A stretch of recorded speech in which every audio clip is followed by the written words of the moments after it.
بسم اللہ الرحمن الرحیم۔ غیر مسلم مندروں میں جا کر بتوں کی عبادت کرتا ہے۔ غیر مسلم مندر میں جائے گا اور بتوں کی عبادت کرتا ہے۔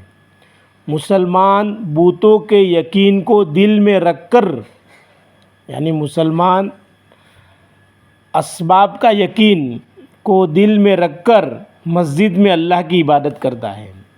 غیر مسلم کے بتوں کی شکل ہے، نام کئی سارے، اور مسلمان کے بت کی شکل نہیں۔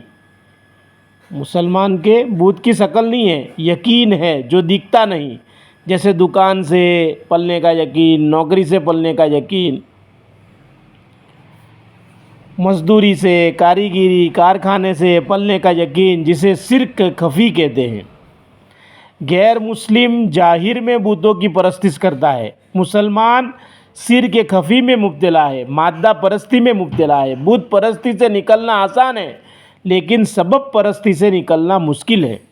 کیوں کہ بتوں سے ہوتا ہوا نظر نہیں آتا، سبب سے پرورش نظر آتی ہے۔ مہاجرین بت پرستی سے نکل گئے، لیکن منافق سبب پرستی سے نہ نکلے۔ مکی محنت بتوں کے خلاف ہوئی، مدنی محنت سبب پرستی کے خلاف ہوئی۔ مدنی محنت میں جو سبب پرستی سے نکل گئے وہ صحابہ رضی اللہ تعالیٰ عنہ بنے، اور جو سبب پرستی سے نہ نکلے وہ منافق مرے۔ صحابہ رضی اللہ تعالیٰ عنہ سبب کا اختیار ثواب کے لیے کرتے، صحابہ رضی اللہ تعالیٰ عنہ سبب کا اختیار ثواب کے لیے کرتے، پرورش کے لیے نہیں کرتے۔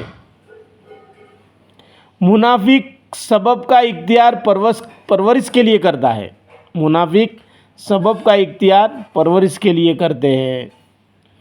ہم نے اعمال کو جوڑا آخرت کے ساتھ اور توکل کو جوڑا کائنات کی شکلوں کے ساتھ۔ ہم نے اعمال کو جوڑا آخرت کے ساتھ کہ بھئی یہ اعمال جو کریں گے وہ ہم کو آخرت میں فائدہ ہوگا، اور توکل کو جوڑا کائنات کی شکلوں کے ساتھ۔ جو اللہ کے اوپر یقین رکھنا چاہیے، اللہ سب ضرورت پوری کرتا ہے، اس کی جگہ جو کائنات کی شکلوں سے جہاں تک ملتا ہوا نظر آ رہا ہے اسی کے اوپر ہم نے یقین لگائے بیٹھے ہیں ہم۔ اللہ رب العزت نے دعا کو جوڑا عبادت کے ساتھ، اللہ رب العزت نے دعا کو عبادت کے ساتھ جوڑا ہے۔ ہم نے دعا کو جوڑا غیر موعود شے کے ساتھ، اور ہم نے کہاں جوڑا ہے؟ غیر موعود شے کے ساتھ، یعنی کائنات کی شکلوں کے ساتھ۔ اے اللہ یہ میری دکان ہے، تو دینے والا ہے۔ اے اللہ یہ ڈاکٹر ہے، اس کے پاس مجھے کچھ علاج کرنے کے لیے بھیج دے، کوئی بندوبست کر دے کہ میں اچھی ہو جاؤں۔ تو اللہ ڈاکٹر کا محتاج نہیں ہے، اور یہ دکان ہے تو منافع دینے والا ہے، تو دکان کوئی اللہ سے بڑی ہوئی نہیں ہے اور اللہ کی برابری والی نہیں ہے۔ دکان بھی اللہ نے بنائی، اس میں نفع نقصان بھی اللہ ہی دے سکتا ہے۔ اللہ کا وعدہ سچائی کے ساتھ ہے، تجارت کے ساتھ نہیں۔ تجارت جرف ہے، سچائی مجروف ہے۔ مجروف تک پہنچنے کے لیے جرف اختیار کرتا ہے، مجروف تک پہنچنے کے لیے جرف اختیار کرنا ہے۔ مجروف اصل ہے، یعنی دودھ اصل ہے، برتن اصل نہیں ہے، تو دودھ کو بھرنے کے لیے برتن استعمال ہوتا ہے۔ تو جرف یعنی برتن، مجروف یعنی برتن میں رکھی جانے والی شے۔ دودھ، شہد، شربت، پانی مجروف ہے۔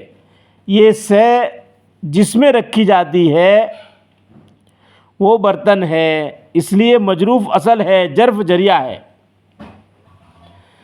تجارت اصل نہیں، تجارت یہ اصل نہیں، اس کی مثال برتن کسی ہے۔